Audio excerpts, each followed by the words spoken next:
Hello there. I would like to congratulate you for taking this time to work on your mental well-being and increase your performance in any area of your life that you might be looking for. It's a pleasure being here to share 12 years of experience doing what I do, which I will explain to you in a little bit. But before I go into the training, I really would like you to find a place where I believe you can receive the most from what I'm going to be presenting to you, and just find a place where you can be sitting down like I am right now, have a pen and paper in front of you so you can write your insights, questions, and also at some point let go of the pen and the paper because I'm going to be guiding you here through many of the processes and techniques. All right. Hopefully, by the end of this training, you will leave this training with practical tools and techniques to enhance your mental well-being and performance. I'm going to share my screen. Give me 1 second here. I'm just going to quickly present myself. I am a former professional a former college and professional basketball player. I am originally from Rio de Janeiro, Brazil. I moved to the US when I was 19 years old on a full scholarship offer to play basketball at a university in New York. After I graduated, I decided to continue to pursue my basketball career, and I went overseas to play basketball. And at some point, I decided to retire and move on with my life. But when I look back at my career, when I was deciding to stop, I remember being really frustrated because I really believed that I didn't tap into my full potential, that I could have gone much, much further. And there were so many situations, issues that I really tried to um, overcome them through just mental power, willpower, and it didn't work. And I had a sense that there was something inside of me that was blocking me that had really nothing to do what was happening outside of me, but my inner barriers. And that's why when I stopped playing basketball, I decided to go back to school and pursue a master's in counseling psychology. So I would not only find answers for myself, but help other people that um, might have been going through the same things I did when I was a professional athlete. And one more thing, when I was the issue that I was talking about, there were only not only with my professional career, but personal issues as well that I did not have the answers. And I was also too stubborn to look for the answers. So if you're here, then again, from my heart, I really congratulate you for taking this step. Um, Today, I've been doing this, helping people for 12 years now. And right now, I wear different hats on my business. I work as an executive mental well-being and performance coach, a mental performance specialist for athletes. I help people recovering from trauma as well, emotional trauma, and and a relationship coach, relationship therapist.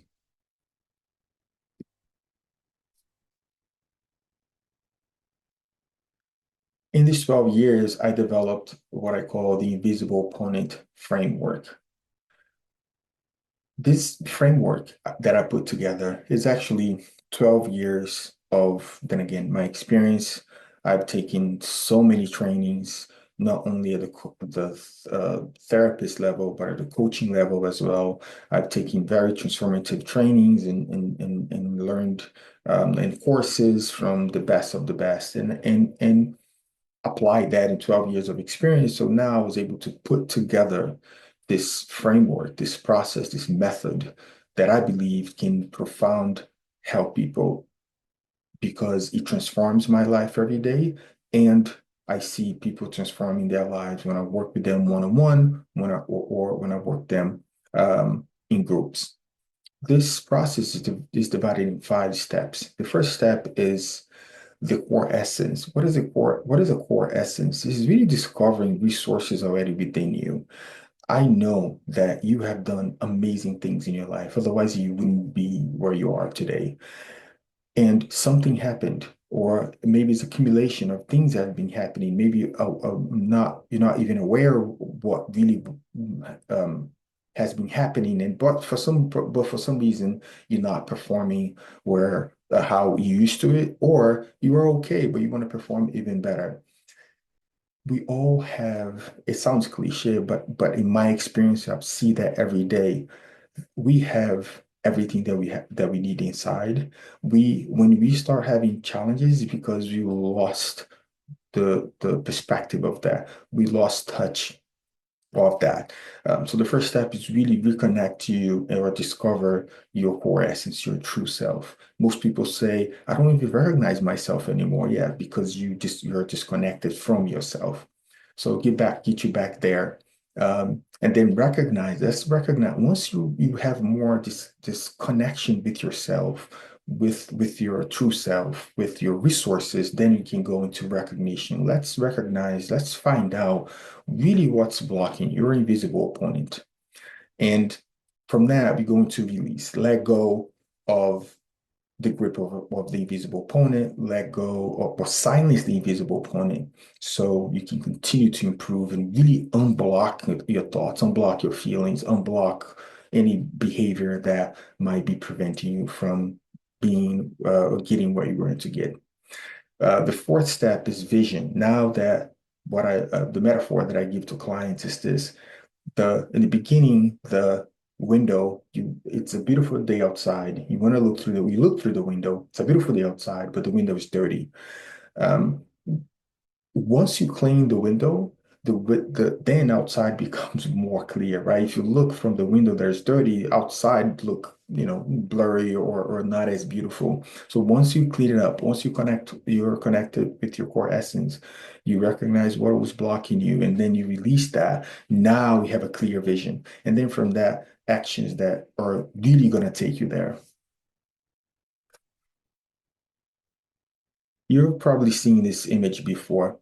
This image is um, presented in many other areas and concepts.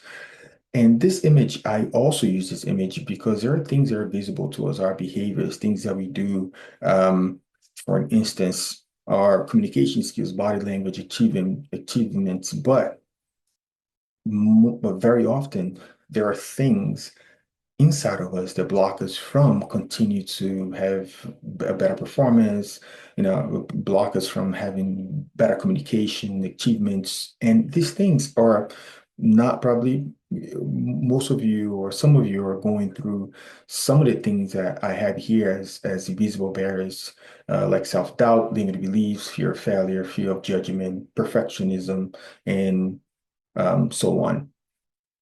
The interesting thing about this concept here is that as a functioning of our body, 95% of our body functions at a very unconscious level, beyond a level of awareness, beyond our control. What does that mean? Your nails are growing, your hair is growing right now, your heart is beating, you're digesting food from a meal that you had earlier. You're not really doing anything to control that. It's being done for you. 95% of our functions they happen like that beyond our control. When you talk about the mind, it's the same thing. 95% of our mind is doing things and observing our environment, pros, processing informations, all kinds of things, perceptions without our awareness. And that influences our behaviors, our thoughts, our feelings. So when we are able to tap and work at this invisible level, making whatever is invisible to you visible and you can work on, that's when you're going to find more freedom and able to perform at a higher level and take care of your mind, take care of your emotions. And the good news is that, yeah, it's tough to have to look into those things and work on them. However, when you do that, you turn them into resources that, in another way, if I put it in a better way, you don't turn them into resources. By releasing them, you're able to tap on those resources that they're already inside of you. Confidence, resilience, emotional balance. I know that you have had that in your life before, and you're probably feeling right now that you kind of lost that a little bit, but that is continues those resources, they're inside of you. I just my goal here is to help you tap into them again. And I'd like to pause right now and let me ask you, what's your invisible opponent? What is blocking you right now? If you wanna go back in this video and look of usually um, issues or challenges that most people have, you can look at here, maybe you can find yours here, or maybe it's just a thought that you've been having, maybe body sensations that you have been experiencing or feelings that are more present in your life right now that had been really challenging for you to overcome them. Just pause this video and answer this question to the best of your ability. If you don't know, that's fine. The goal here for me here is also help you uncover that. But what's the invisible opponent? The invisible opponent is at a deeper level. Those things here, they they are your invisible opponent, invisible barriers. However, what is behind that? Behind those issues, the invisible point is really the unobserved mind, the voice in the head, emotions and body sensations, which pertains to be you. I'm going to pause here because I'd like to go back to the sentence a little bit. When we are struggling here, we really believe that we won't be able to do it well again. The negative self-talk become something like, I am this, I am that, I cannot do this. This is really difficult for me. So there is a sense of identity with your problem that you start operating in your life from from this sense of self that is not good, that is not okay. In reality, you are not that. This is just something that is happening to you right now due to events, to the situations. But how do I know we are not that? Because we are not our thoughts and emotions. Thoughts and emotions and body sensations, they come and go. What you really are is that person that was able to do those amazing things, very courageous things, things that when you look back, you looked at yourself and you look at yourself right now, when you remember them and you're like, oh my God, I was incredible. And sometimes you've been questioning yourself, how come I was able to do those things, those amazing things? But because those amazing things are what you really are inside. But right now we are too identified with the voice in the head, those thoughts, those emotions and body sensations that prevent you from thriving life. And interesting enough, the ultimate goal is to protect you, but it does in a maladaptive and unconscious way. So you keep repeating the same pattern. It's like I had this client one time that he told me, but Daniel, I'm doing everything right, but I'm having the negative results. And this is, you believe that you're coming from this identity and you're doing the best that you can, but you're not getting the results that you want. But because it's trying to protect you, a lot of times the perfectionism, the need to control is trying to protect you from failure. It's trying to protect you from repeat something in the past and you don't want to, or protect you from something in the future that you might believe that can bring failure or pain or problems. So then again, it's trying to protect you, but it's doing it in a way that ends up not being helpful. One example of the invisible pointing, how it influences our mind is through constant, intrusive, and compulsive thinking that you cannot stop, keeping you stuck in the past or fearful of the future. So either your mind is constant looking at the past and things that you should have done that you didn't do, or in the future fearful of things that might go wrong. When we spend most of our mental space in the past or in the future in two areas, in the spaces that psychological time that psychological times that we cannot do anything in them. Like you can't go back in the past and change the past. You cannot go further in the future and change the future or make sure the future is going to come just the way you want it. That brings anxiety, fear, or sadness, resentment, depression, and all those feelings and mental mental health challenges because we are really trying to solve our problems from places that we cannot do anything about them. If that resonates with you, please write something down. Then again, pause this video. I believe that the compulsive thinking, the constant thinking right now is like a silent epidemic in our society, right? The anxiety, the constant thought. You lay down in bed and you keep thinking, and you never have a break, right? And a lot of the times, then again, most of those thoughts are in the past or in the future. And what are the roots of the invisible opponent? The invisible opponent, the roots of the root causes of the invisible opponent are in this what I call like phases of our lives and life situations that we go through.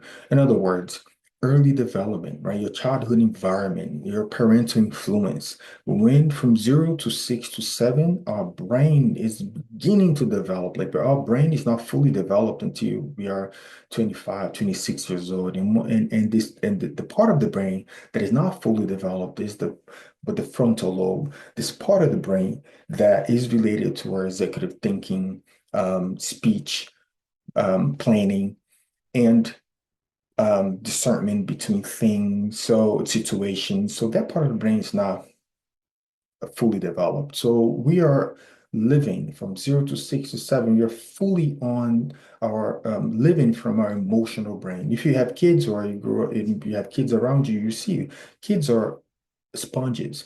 They absorb everything around them. They start imitating their parents or they relate to the world from this very much emotional place.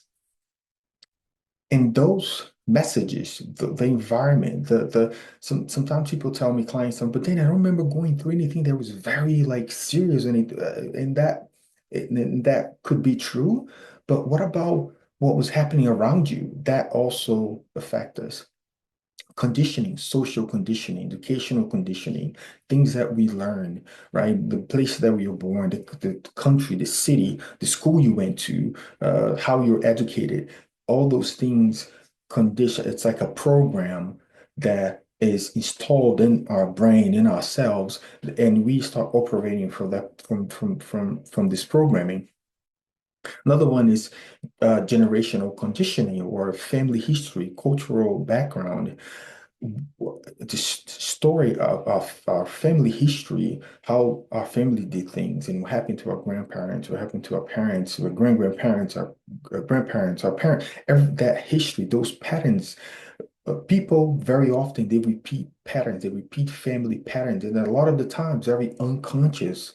And that also become an invisible opponent because you adopt a feeling, you adopt a thought you adopted emotions that are not even yours, but you're carrying them inside of you. And when you live your life, you make decisions or relate to people, relate with your work and things that you do from those patterns, very often they don't match. So and that creates conflict. Also, personal experiences like trauma, major events in your life, emotional pain. Sometimes people move at a young age, or people go through their sexual abuse, verbal abuse, or maybe there's a breakup when you were younger from a romantic relationship that really touch it, or maybe separations, or parents separated, things that can be, or you maybe lost a loved one, your grandparents, things like that can really stay with us, but not mentally at an emotional level. Basically, emotional pain is if our emotions they get stuck in our body as body sensations. We might not think about those situations often, but they continue living inside of us as a body memory through the emotions. It might be dormant. You might not be in contact with those memories or situations all the time, but when stress comes, that's when those experiences, those emotional charged experiences, they come up again and drive behavior, drive your thoughts, drive your and drives and drive your influence your emotions as well. Then again, please pause this part of the training. And if you want to reflect on everything that I said, or maybe the childhood, your environment, how was your environment, your parental influence? What did you hear from them? What did you hear from your caregivers? Um, about conditioning, how you believe that where you grew up, the things that you learned at a younger age, or maybe even like your adolescent years, how this way of looking at life, looking at people might be still influence you. What about generation conditioning? What was the message that is very much repeated in your family that you might be living from this message, or feelings that your father or your mother had, that you might be replicating the same kind of behavior, the same feelings, and you weren't aware of it. Also, maybe person experience like the difficulties, traumas, and big emotional charge events that if you really pause and think about it and connect with your body and remember them, they still there. You still kind of feel them in your body. The sensations, not maybe not how you felt it in the past, the same level, but you can know it's still here, it's still there. Also, maybe negative, maybe resent, maybe in the form of thinking and thoughts, like huge resentments, frustration, anger, sadness towards, people or situations that you have been in your life. So pause again, and kind of like go inside, ask those questions, really have the space of open space to learn about yourself. And one quick thing, the invisible opponent, remember, is trying to protect you. So when you start inquiring, like asking those questions to yourself, very, very often, but not often, very, what's the word I'm looking for? The probability that your minds are going to quickly respond saying, no, I'm good there. No, nothing happened. Be careful of those quick questions, okay? If you really try to look for answers, really pause, look at, reflect, and ask yourself, like, really, like, this something really, what's going on here? Generational condition, huh? Let me look at how my family, there may be some patterns that I'm repeating, right? What about personal experiences?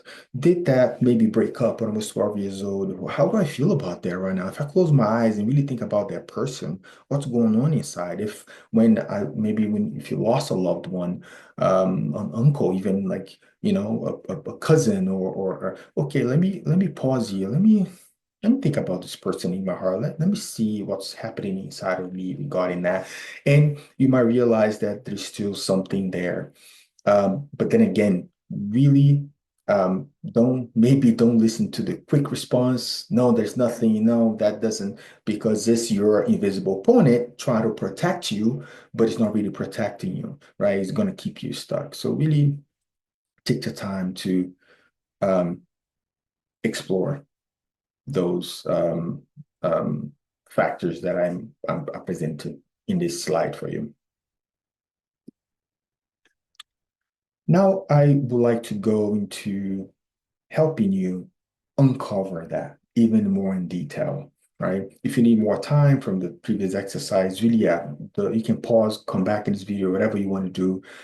In this slide here, in this part of the presentation, the training, I want to help you start uncovering and having more tools to overcome the whatever's blocking you. So this is something really important to learn, to know, and take that to your life. There's a hierarchy of human experience. If you want to have better mental well-being, or increase your performance, or heal, change anything, we need to change our behaviors, our actions, right? So, for instance, Einstein has this concept, what we call the concept of insanity. For him, insanity is keep keep doing the same behaviors and expecting change, right? Keep doing the same thing and expecting something to change. And he's completely right, right? If you keep doing the same thing, how you gonna really have different results. So behaviors, if you want to have a better anything, you need to change what we do, our behaviors. However, in order to change our behaviors, you have to change our thoughts.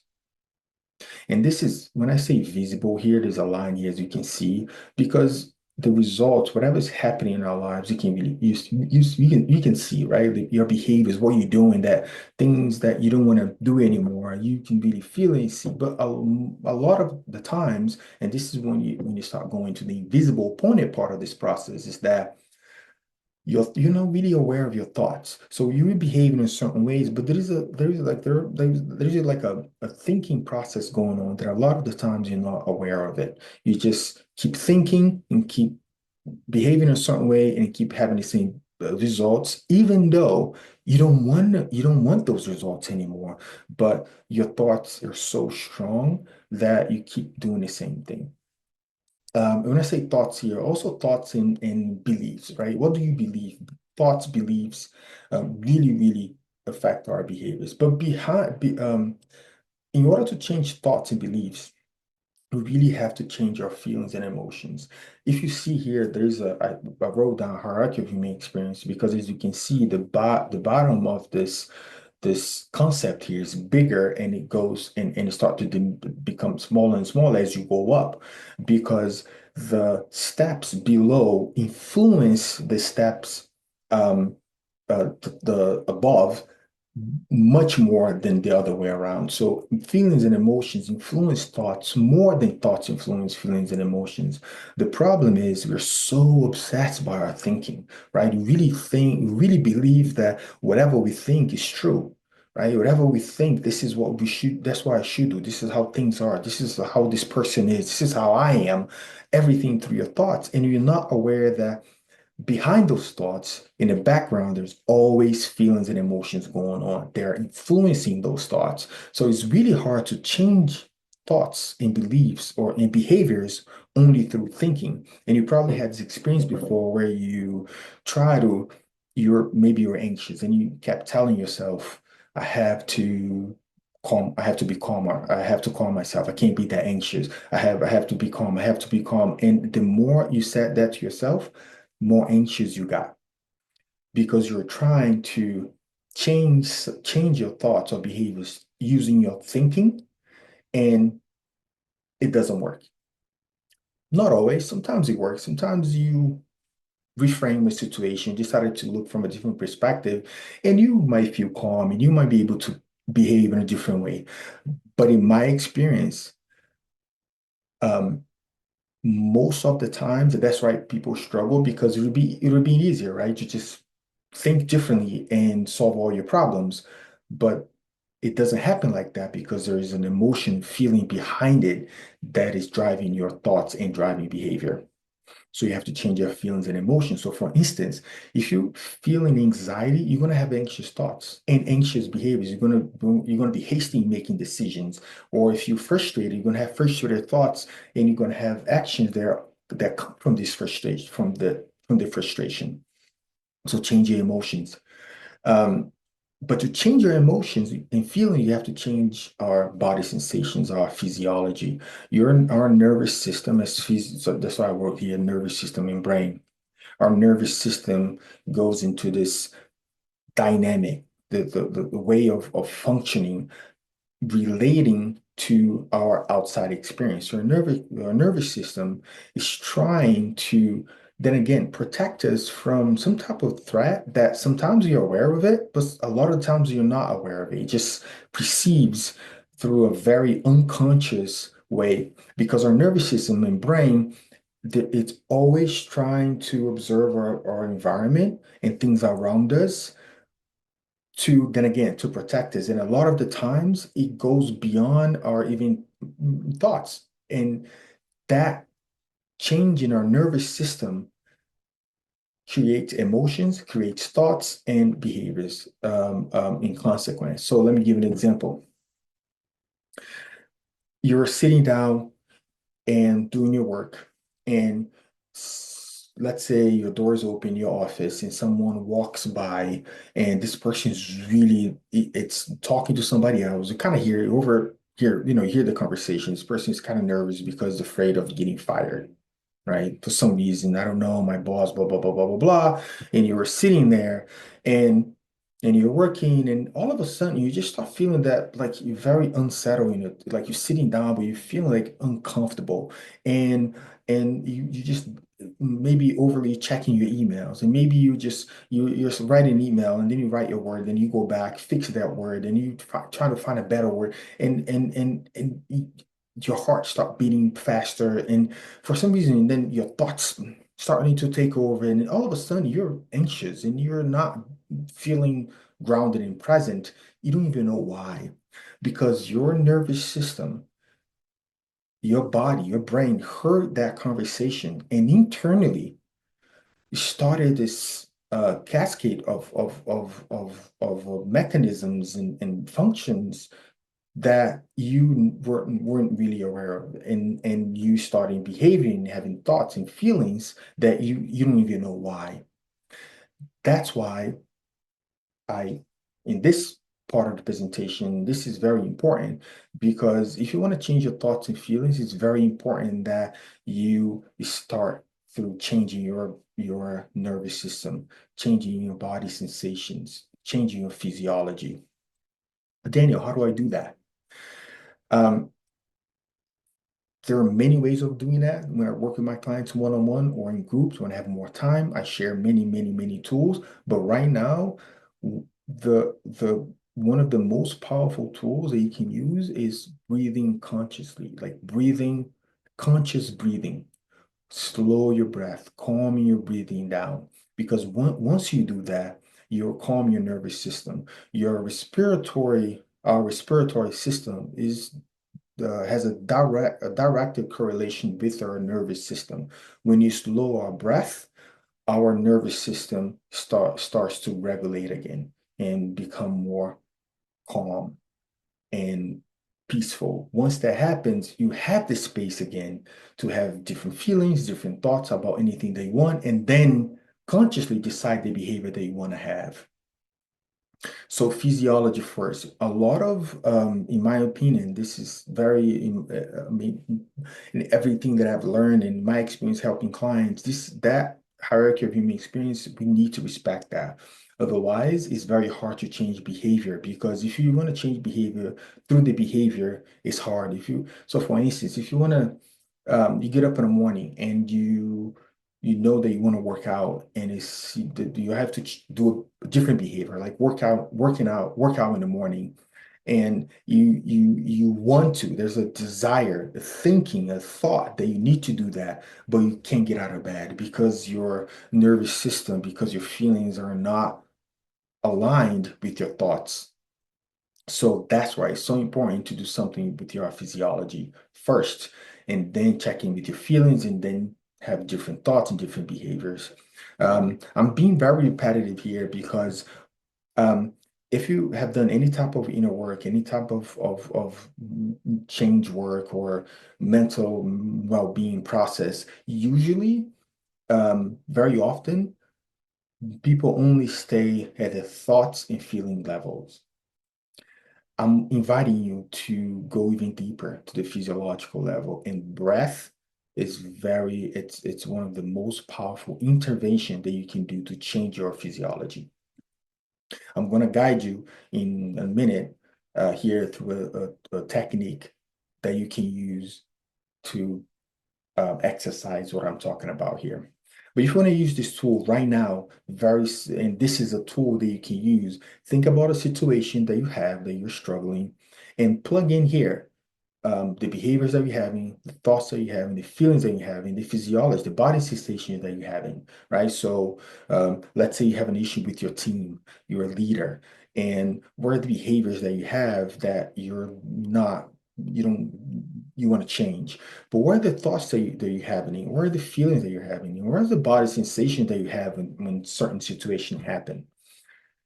And once you become clear about the thoughts, it really can visualize your thoughts, your feelings, your body sensations. Now you can use this to undo this process. So, and then again, my advice is go immediately to the physiology. So once you recognize this, like if you're doing this tool and you're writing it down, like I just invite you to, and then once you're done with the thoughts, feelings, and feelings, emotions, physiology regarding that situation, I'm going to invite you to take a deep breath. You can count 5 to inhale and 5 to exhale. Do that for maybe 1 or 2 minutes. Then you can decide what kind of emotions I want to cultivate. That emotions are going to help me make a better decision or take care of this situation. Maybe you want to connect with your love for the work that you have. Maybe you want to connect with gratitude for maybe your kids or the pet that you have or the place where you live. Just the goal here doesn't really matter what feelings. You're just going to connect with a different feeling, like a positive emotion. Once you're there, now look at the situation again. And now, what are the thoughts? You can ask yourself, what kind of thoughts I need here? What do I need to believe? What kind of thoughts that if I have them, if I can hold them, what kind of strategy I need to have in order to, what do I need to looking for? What kind of information I need to looking for in order to deal with that? And then your thoughts will be more productive. And then it's going to lead you to have better behaviors. Okay? So this can be a very diagnostically, if that's a word, forgive me if it's not, diagnostical, maybe that's a better word, tool for you to make what is invisible to become more visible and also undo this process. The technique that I want to guide you through is just, it's very simple, but I believe very powerful. This is one of the many techniques I share with my clients and in groups that I work with. And in this technique, you go through the hierarchy of human experience that I just presented to you. And if you become very skilled in practicing this technique, you can have the beneficial results of this technique really, really fast. So I'm going to guide you through this process right now. I want you to now you're gonna leave your pen and paper if you have one, and just really sit down in a comfortable position. Uncross your legs, uncross your arms, and I want to guide you through this process. What I want you to do right now is to yeah, and by the way, sorry, put your if you can put your 2 feet in the ground. And then yeah, I said that and cross your legs and cross your arms and your hands. What I want to ask you is to identify a challenging situation. What is happening right now that is being challenging for you? Describe a current stressful situation that you would like to change, that maybe you having a hard time overcoming. Okay. One thing that I want to say here is try to be self-responsible, try to be yeah, like have self-responsibility. That's what I'm going to say. So for instance, let's say someone is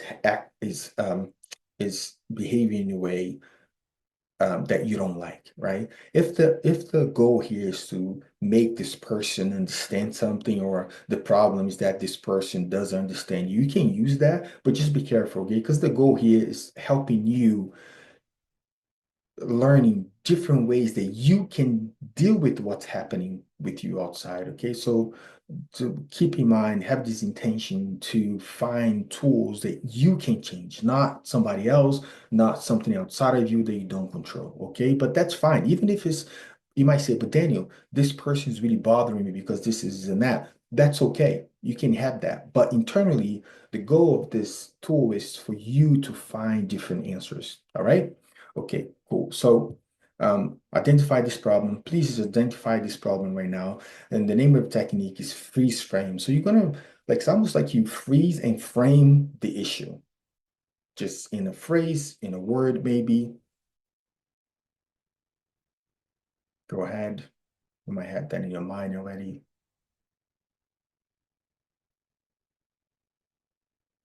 Then again, pause this video if you want to at this point, just to think about this stressful situation. Once you have the stressful situation, you're going to continue now without pausing this video because I'm going to guide guide you through a process here. Okay.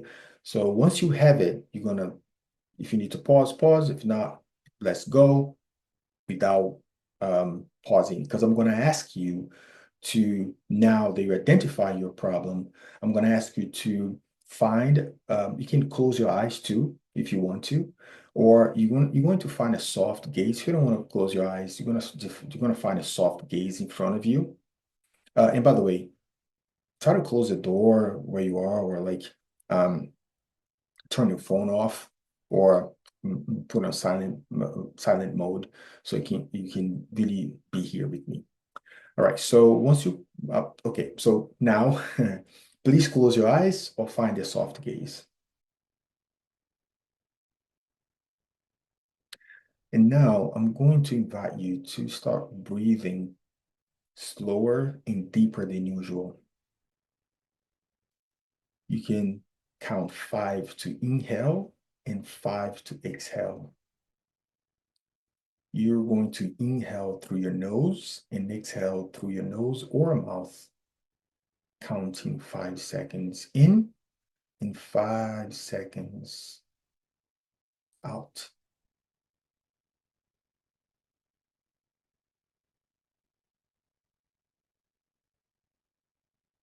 I'm going to ask you now, as you continue to breathe slower and deeper than usual, I'm going to ask you to focus on a positive emotion. Connect yourself, tap into a positive emotion. It can be related to a pet that you have, a place, someone in your life, or something in your life that can bring you a sense of love, gratitude, calmness, joy. Just choose a feeling, an emotion, and really try to connect yourself with that emotion. You probably it probably come as an image of the person, the place, and so on. Once you have it, really allow that feeling to be in your body. Try to embody that sensation, embody that feeling. Find that feeling of gratitude, love, joy in your body as you continue to breathe a little bit deeper and slower than usual.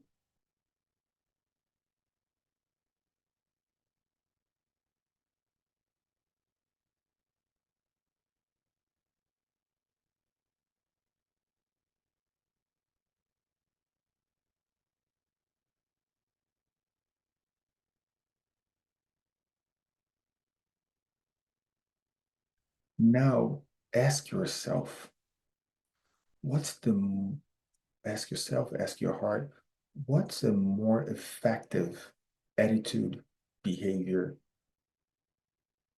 solution for that situation?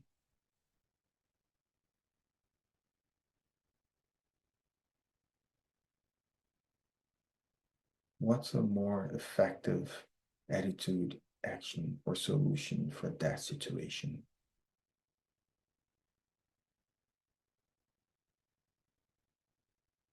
Noticing a small shift in perception, in feelings, maybe insights that come up.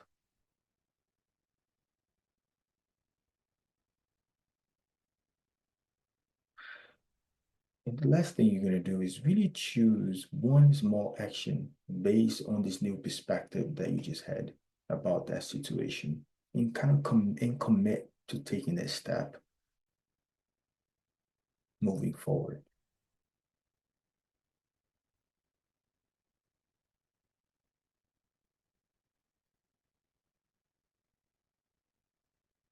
Okay, you're going to take one more deep breath.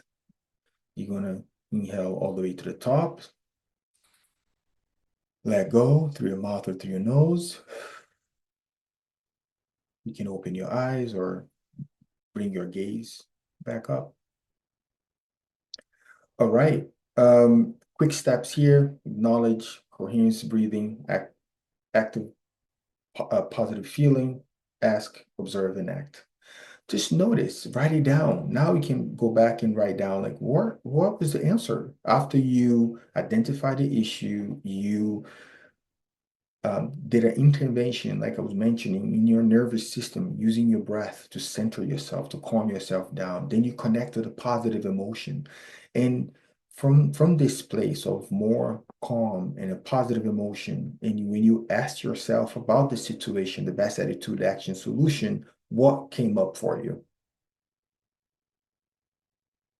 You might notice there's a totally different understanding, a different perspective. Maybe one, I had people telling me, yeah, the when I described my issue in one word was frustration, and then the what I noticed when I asked my heart, when I asked myself for guidance, it was everything's going to be okay, or you got this, or all I need to do is blah blah blah blah blah blah blah. So almost like a direct action that this person needs to do. It just really came from this space where, and going back to what I presented in the beginning, came from this true self, they came from this core essence of yours, this part of you that is very capable, is courageous, is capable, has full of potential. That's where this insight came from.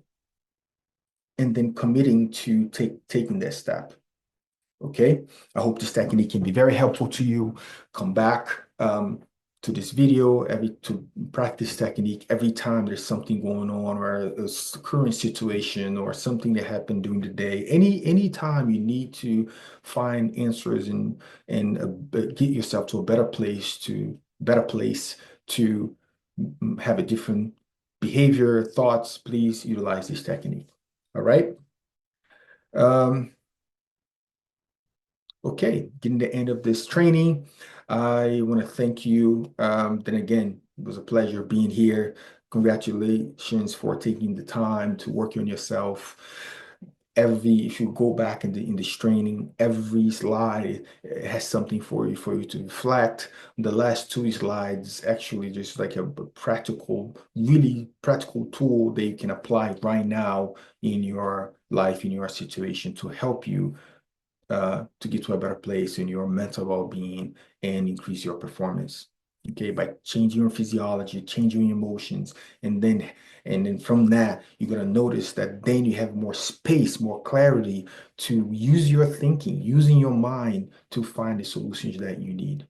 All right. And if you are interested, you want to go deeper in this process, you want to continue to grow, develop yourself. I'm open to talk to you. I'm offering you here a free consultation call, 30 minutes if you want to have me working with you closely. And so we can have this 30 minutes and so I can get to know you. You can have get to know me a little bit better. I can help you with something that you're going through right now. And at the end of that call, maybe we can talk about ways that I can continue guiding you either on a one-on-one level or at a group level. Okay. I really hope to see you soon. Bye bye.